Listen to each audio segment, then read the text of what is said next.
What are we getting, Owen? A milkshake. A milkshake, because you did so good at school, huh? I want it. You want vanilla or chocolate? Chocolate. Okay. This is me, messy desk, trying really hard to get my YouTube channel to work. Reagan made me some really nice little like cover art and I can't get it.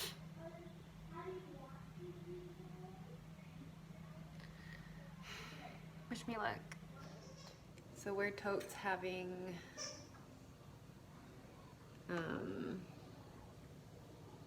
macaroni and cheese for dinner. It's been that kind of day. But I did get my YouTube channel figured out, which I'll show you in just a minute. So, I figured it out.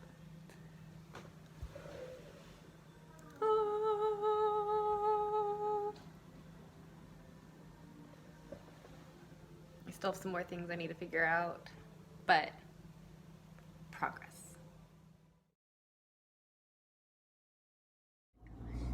You're this close. Ah! Picking up Daddy, because my car didn't get done.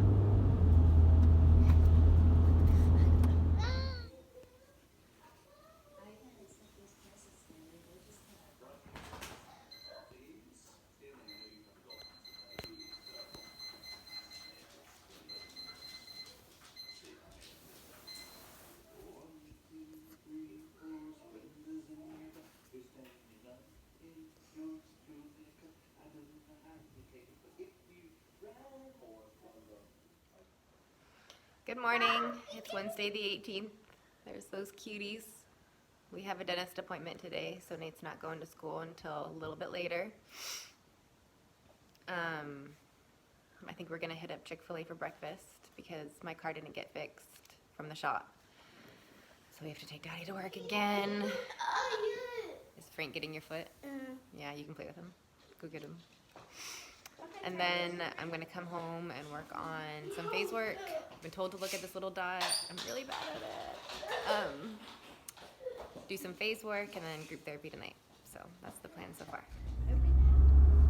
Headed to work in the Crentist. Hashtag office quote. It's not a apprentice. It's a dentist. There's Nate reading. There's Owen. Are you ready for the dentist? Yep.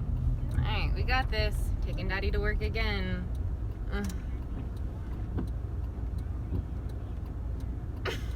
Alright, here we are at Chick-fil-A. Night's super cold. Gotta eat their food before they play. Super exciting stuff. Oh. Oh. There you are. You coming, O? Come on. Woo! You did it! Alright, go again. You guys have like 30 minutes. Maybe 20. Maybe 20. I don't know, I'm videoing, but you guys have like 20 minutes. Go, go, go. Wait a second. You go up there, on your back. Wait, no, I just a little bit. Wait, I'm like, yeah. Ouch. I do that there. Okay, we're here. We're gonna have to hurry, huh? Because it's raining. We're getting some of that hurricane. Let him out. All right, come on, run, guys. Hand. Run. Run.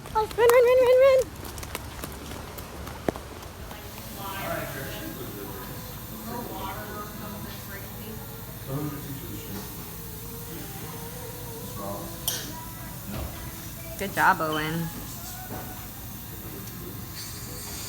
Good job, Nene.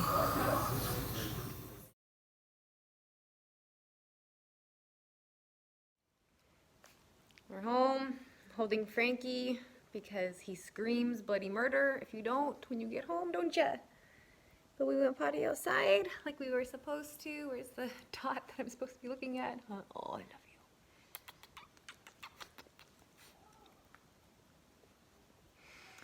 So we're home. I'm gonna go do some phase work and get ready for group tonight. It's a rainy day and we are home from the dentist. So I'm just having a little moment where I'm being kind of weepy. Yeah, that's where I'm supposed to be looking. I can't remember. Some news just coming up about some people that I really love moving. It's making me sad. I don't know why like physically removing themselves means like leaving. It's just abandonment issues, I guess, and that's why I've been in so much therapy. But it's just one thing I was thinking about and thought I'd share since I'm obviously having a moment about it. Also, more about group therapy in a minute. Okay, after my little moment, I wanted to explain a little bit more about what group is. And I didn't understand until yesterday when my individual therapist told me that group is like supposed to bring up stuff. It's supposed to bring up like triggering things. So like the guy and like the suicide, I mean, that was actually kind of beneficial because it helped me work through some things. People can remind you of all sorts of things that you need to deal with. Like a lady could remind you of a mom you're not talking to, or a dad that abused you, or a boyfriend that abused you, or a brother that abused you, or a friend that left you. And all those triggers just bring up stuff that you didn't even really realize you were feeling until you felt them. So that's one thing about group that I really appreciate, and I've never done group before, so I didn't realize that that was the point. And you can work through those feelings with those people. So it's a really trusting environment. It'll be my third one tonight where I share my 20 reasons why and my why now that I already shared with you guys. You have to run it past your individual therapist before you can share it with group. So between now and group therapy tonight, which is at 8:30, I will try really hard to work on my life story. Like I said, it's tough. I don't have to have it done until next Tuesday. It's Wednesday.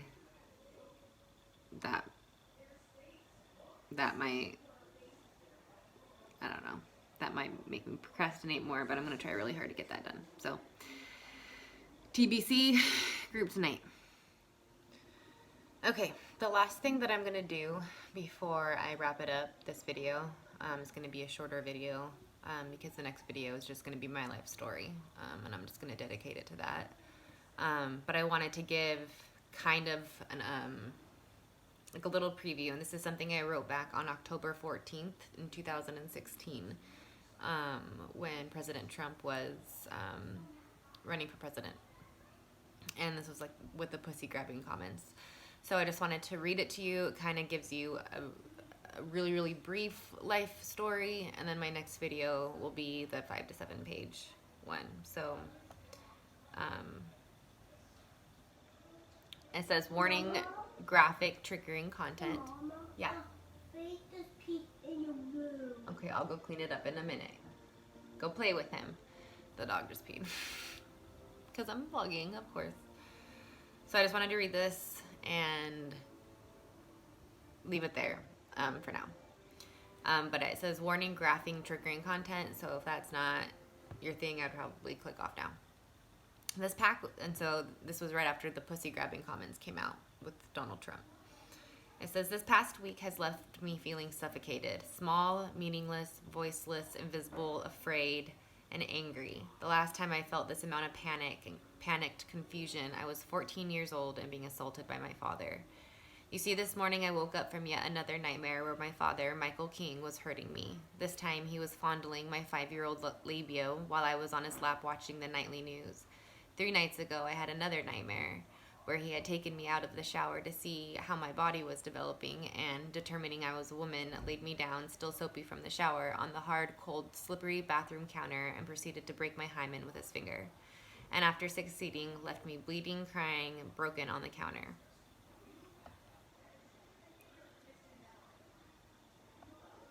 I was 8.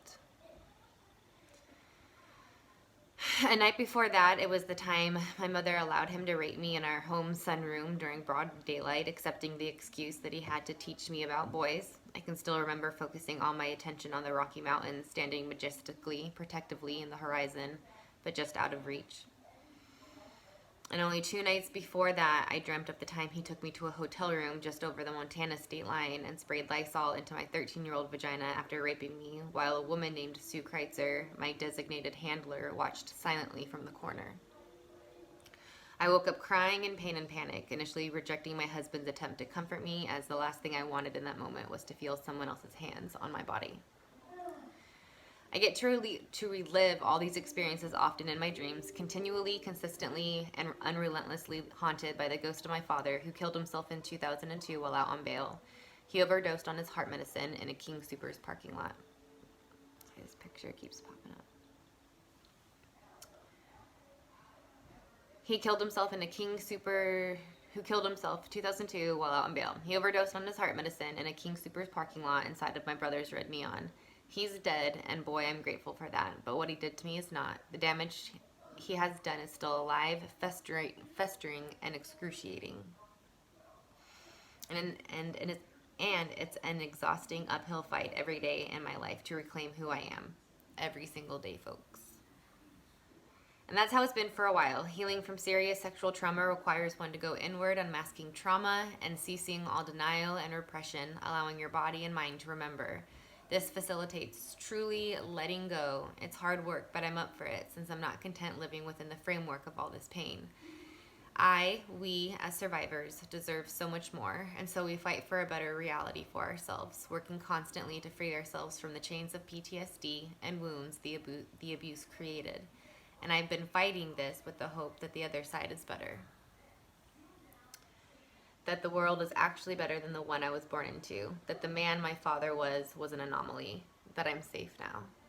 But am I? I see a man shockingly similar to the one who raped me running for president of the United States of America. I see a man that takes whatever he wants from girls and women because he is in a position of power and authority. And I see rational people defending this man all over the nation. It hurts. Everything I've been fighting for my entire life was crapped on this past week. My suffering was chalked up to locker room banter. The fact that someone grabbed my pussy without asking left me with deep, seeping wounds only survivors can imagine. And it is being excused. I have to sit here with thousands of other women who share similar experiences and listen to people rationalize and excuse this abhorrent behavior. To all my warrior sisters out there, I am so, so sorry that we had to hear and see this. So let's not take it. Let's refuse. Refuse. I refuse for all the good men in the world. I refuse for all the voiceless and the silence. I refuse for all the weak and afraid. I refuse for all the people currently drowning in the hell of abuse. I refuse for the ashamed that cannot lend their voices to this conversation yet. I've been there. You have nothing to be ashamed about. You are fucking warriors. I refuse for all the victims who lost their battles. At the time, my sister hadn't killed herself, so that takes on some new meaning. You won't be forgotten. And I refuse for all the survivors who are out there on the battlefield with me right now, swords and shields drawn. I will not raise my baby boys in a world where a president nominee is excused for this behavior, where Brock Turners are set free, where women are made to feel afraid and voiceless. I'm raising the future, and I refuse. So, while the week has left me confused, battered, and suffocated, it has also given me the courage to stand up and refuse to tolerate this narrative any longer. My name is Liz Johnson. I am a survivor. We have the power, and we refuse.